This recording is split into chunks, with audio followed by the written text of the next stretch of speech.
है गाइस, सो आज हम उस टॉपिक को डिस्कस करेंगे जो हर एग्ज़ाम की प्रिपरेशन कर रहे स्टूडेंट को परेशान करता है और वो है रिवीजन।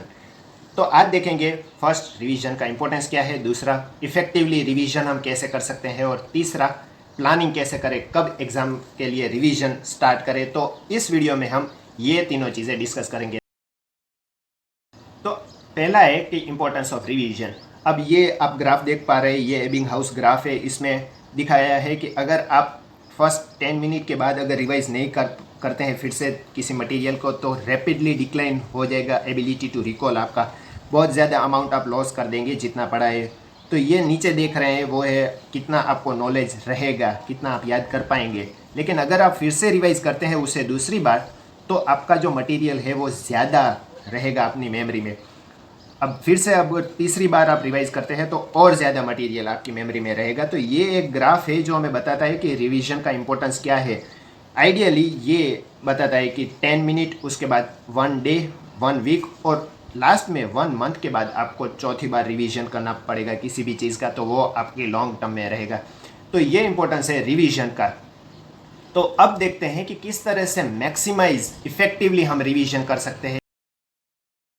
अगर आपने एग्ज़ाम दी है, अगर मॉक टेस्ट दिए है, तो आपको पता रहेगा कि हमें उस टॉपिक से प्रॉब्लम नहीं होती है जो हमने पढ़ा ही नहीं है। वो टॉपिक से प्रॉब्लम रहती है जो हमने पढ़ा है लेकिन हमने उसे प्रॉपर रिवाइज नहीं किया है, इसलिए हम उसे याद नहीं कर पा रहे हैं, हम उसे रिकॉल नहीं कर पा रहे हैं। ठीक है, तो दो चीज़ें होती है, पहली कि उसके बारे में कुछ पता नहीं है और दूसरी चीज़ है इनएबिलिटी टू रिकॉल, मतलब हम उसे रिट्राइव नहीं कर पाए। हमारे मेमोरी में है, अगर हमें कोई याद दिलाए तो हमें याद आ जाएगा, लेकिन अभी हम अपने आप उसे रिकॉल नहीं कर पा रहे। ठीक है, तो ये हमारी जो दूसरी चीज़ है उसके ऊपर हमें ध्यान देना है, क्योंकि ये हमारा कॉन्फिडेंस बहुत लूज़ कर देती है कि हमें बार बार अपने आप पे डाउट होता है कि क्या हमें एग्ज़ाम में चीज़ें याद रहेगी या नहीं। तो किस तरह से इफ़ेक्टिवली हम रिवाइज करें जिससे हमारे मैक्सिमम एबिलिटी टू रिकॉल हो जाए। तो कई सारी साइंटिफिक स्टडी में ये प्रूव हो चुका है कि अगर मटेरियल किसी स्पेसिफिक तरह से वो मटेरियल है तो वो हम इजीली उसको याद कर पाएंगे।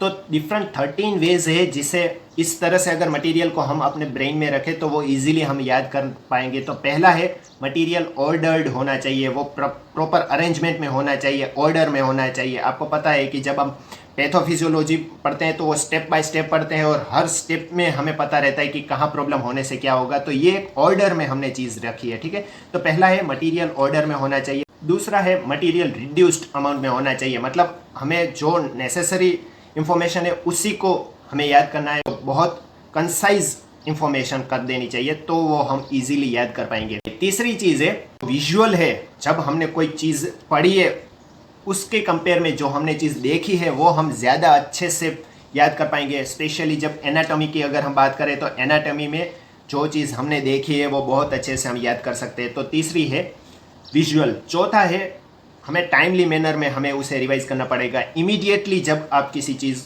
जो पढ़ा है उसे बाद में इमीडिएटली अगर पढ़ते हैं तो वो अच्छे से याद कर पाएंगे। पांचवी है रिपीट। हमें कोई भी चीज़ जब हम बार बार उसे पढ़ते हैं, हमें बार बार जब हमारे दिमाग से वो निकलती है तो वो हमें ज़्यादा चीज़ याद रहती है। सिक्स्थ है राइम। कोई भी चीज़ को जब हम राइम में पढ़ते हैं तो वो हमें ज़्यादा याद रहती है। जैसे अगर हमने किसी चीज़ को गाने के रूप में याद किया, अगर याद रखते थे तो वो हम ज़्यादा याद कर पाते हैं। सेवंथ है कुछ चीज़ जो हमने लर्न की होती है सिर्फ सुन के, जब हम कोई चीज़ सुनते हैं तो भी वो हमारे दिमाग के जो हमारे टेम्पोरल लोब है उसमें सेव होती है। तो इस तरह से जब हमने दूसरे किसी ऑर्गन को, सेंस ऑर्गन को यूज़ किया है किसी इंफॉर्मेशन को हमें स्टोर करने में, तो वो भी हमें चीज़ें याद रहती है। एट्थ है सिग्निफिकेंस। जब कोई चीज़ सिग्निफिकेंट होती है, इम्पोर्टेंट होती है, तो हमें वो चीज़ बहुत ईजीली याद रह जाती है। अगर आपके किसी रिलेटिव को कोई डिसीज़ है तो आपको उस डिसीज़ के बारे में ज़्यादा पता रहता है, क्योंकि आपने वो चीज़ें फील की है, आपने देखी है कि किस तरह से पेशेंट को प्रॉब्लम होती है। नाइन्थ है अंडरस्टैंडेबल। जब कोई मटेरियल अंडरस्टैंडेबल हो, आप उसे समझ पाएंगे तभी उसे याद कर पाएंगे। And once I read something, I understand it. And once I understand it, I never forget it. उस चीज़ को डीपली अच्छे से समझना पड़ेगा, तभी वो आपके लॉन्ग टर्म में आपकी मेमोरी में वो स्टोर होगी। 10th है वो चीज़ आपको एंजॉयबल होनी चाहिए। जब आपको किसी चीज़ में मज़ा आता है, आपको पता होगा कि वो टॉपिक जिसमें आपको सबसे ज़्यादा मज़ा आया होगा उस टॉपिक को आप डीपली अंडरस्टैंड कर पाएंगे, आप डीपली उसे याद कर पाएंगे। तो 10वीं चीज़ें आपको उससे बहुत मज़े से पढ़ना पड़ेगा। हर चीज़ को आपको बहुत अच्छे से मज़ा लेके पढ़ेंगे तो आपको वो बहुत ज़्यादा समय तक याद रहेगी। 11th है लिंकिंग। आपको अलग अलग टॉपिक को दूसरे सब्जेक्ट से, दूसरे सभी जगह से लिंक करना पड़ेगा। फॉर एग्जांपल, अगर आपने एनाटॉमी में सिर्फ नर्व्स पढ़ी है, क्रेनियल नर्व्स, तो उसके रिलेटेड आपको, और जैसे ट्राइजेमिनल नर्व पढ़े तो उसके related oral pathology, oral medicine में आपको ट्राइजेमिनल न्यूरalgia पढ़ सकते हैं, और उसके ट्रीटमेंट के लिए आप ओरल सर्जरी पढ़ सकते हैं। तो आप देख रहे हैं कि अलग अलग 3-4 सब्जेक्ट को हम कंबाइन कर रहे हैं। 12th है टेस्टेड। जब आप कोई एग्ज़ाम देते हैं, फॉर एग्जांपल आपने अगर मॉक टेस्ट दिया होगा तो आपको पता रहेगा कि जब आप उसको सॉल्व करते हैं और बाद में जब आप उसका रिजल्ट देखते हैं, आंसर्स देखते हैं, तो आपने जो आंसर गलत किया है वो आपको बहुत ज़्यादा टाइम तक याद रहेगा कि मुझे यहाँ पे प्रॉब्लम थी, मैंने ये कंसेप्ट ठीक से नहीं पढ़ा है और ये गलत है, इसकी वजह ये आएगा। तो आपको वो कंसेप्ट ठीक से याद रहेगा और वो लंबे टाइम तक याद रहेगा। तो जो अगर आप मॉक टेस्ट दे रहे हैं, अगर आप टेस्ट सीरीज़ में है, तो आपके जो एग्ज़ाम के रिजल्ट है उसको भी थरोली स्टडी कीजिए। आप देखिए कि कहाँ पे मैं लैग कर रहा हूँ, कहाँ पे मेरा टॉपिक वीक है, कौन से आंसर मेरे गलत हुए हैं, और उसको आप सही करके उस चीज़ को ठीक से समझ लीजिए। 13 है लास्ट, रेस्टेड। आपको 2 टॉपिक के बीच में रेस्ट लेना पड़ेगा, 2 स्टडी सेशन के बीच में रेस्ट लेना पड़ेगा, क्योंकि उस टाइम हमारा ब्रेन चीज़ों को फिर से रीऑर्गेनाइज करता है। हमारी सेशंस के बीच में रेस्ट लीजिए तो हमारा ब्रेन उसे बहुत अच्छे से फिर से नाइसली उसे ग्रास्प कर पाएगा और वो लॉन्ग टर्म में जाएगी। तो 13 है रेस्टेड मटेरियल होना चाहिए।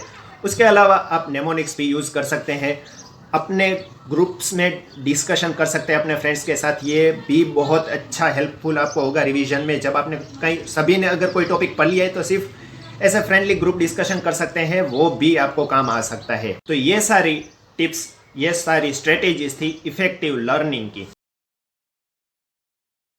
लास्ट है प्लानिंग कैसे करें रिवीजन का, कब से हम रिवीजन करें, स्टार्ट करें और कैसे करें। क्योंकि हम जब एक सब्जेक्ट कंप्लीट करते हैं और जब दूसरा सब्जेक्ट पढ़ना स्टार्ट करते हैं, आधा वहाँ तक पहुँचे तो पहला सब्जेक्ट हम भूल जाते हैं। तो किस तरह से रिवीजन करें वो देखते हैं। तो ये मैंने एक बनाया है रिवीजन प्लान, जिसे मैं कहता हूँ, ये मेरी टेक्निक थी जो मैंने फॉलो की थी। इसे मैं 1357 टेक्निक कहता हूँ।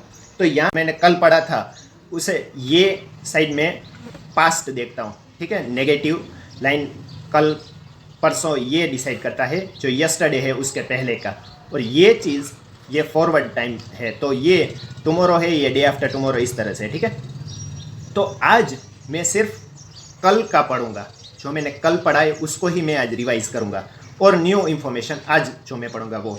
तो आज मैं एक दिन का रिवीजन करूंगा, सिर्फ ये -1 मतलब यस्टरडे का मैं आज रिवीजन करूंगा, ठीक है।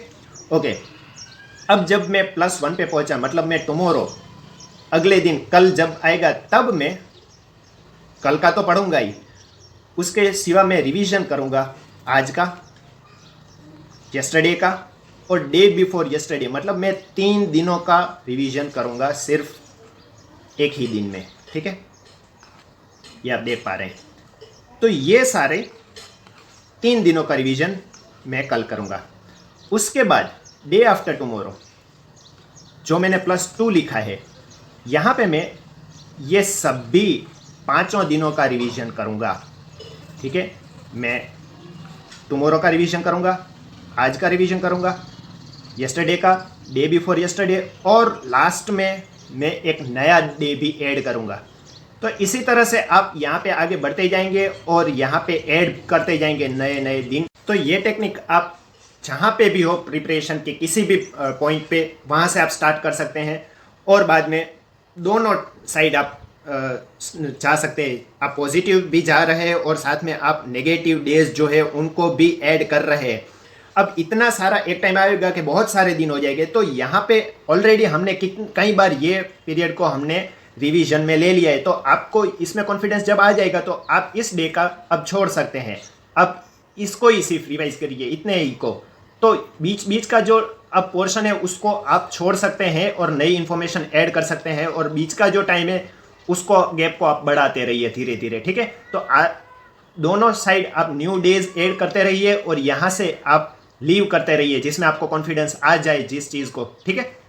तो इस तरह से अगर आप रिवीजन करेंगे तो कोई भी टॉपिक कम से कम आप 3, 4, 5 बार पढ़ ले और आपको कॉन्फिडेंस आएगा तो आप उसे छोड़ सकते हैं और नया इंफॉर्मेशन दूसरे जो डेज है उसको ऐड। इससे क्या होगा कि आपको कभी भी कहीं से भी आपको रिवीजन स्टार्ट करने में कोई प्रॉब्लम नहीं होगी और धीरे धीरे आप न्यू इंफॉर्मेशन को भी रिवाइज करेंगे, प्लस जो ओल्ड इंफॉर्मेशन है उसको भी आप रिवाइज कर पाएंगे। तो ये मेरी जो टेक्निक थी जो मैंने फॉलो की थी वो थी, अगर आपको काम आए तो वो आप कर सकते हैं। इसके अलावा बेस्ट अगर रिवीजन का टाइम देखें तो वो एग्ज़ाम के 6 से 8 हफ्ते से पहले आपको रिवीजन स्टार्ट कर देना चाहिए। इसके अलावा आप दूसरे अगर किसी आपके पर्टिकुलर मेथड है तो उसे भी आप फॉलो कर सकते हैं। Okay guys, so I hope आपको ये वीडियो पसंद आया होगा। अगर आपके पास कोई सजेशन या क्वेरी है तो आप मुझे कमेंट सेक्शन में भेज सकते हैं। Thank you.